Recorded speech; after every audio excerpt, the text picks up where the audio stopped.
இவர் பனங்காய் வெட்ட போறாரு பாக்குறீங்களா? பனங்காய் எப்படி சாப்பிடணும்னு பார்க்கலாம். நல்லா நவுந்து வா, கத்தி இடிக்கிற மாதிரி. பூ மட்டும் வரா சாமி. இவன் பேரு கூமுட்டையா சாமி? வீராசாமி ராமசாமி யார் யார்?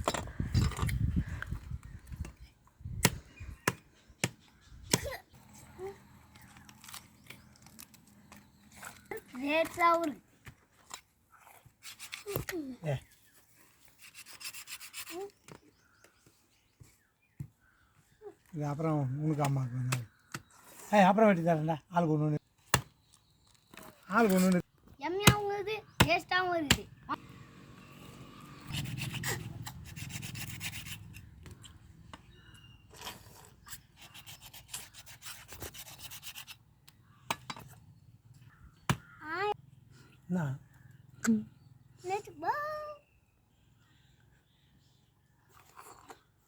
ஆமாடா.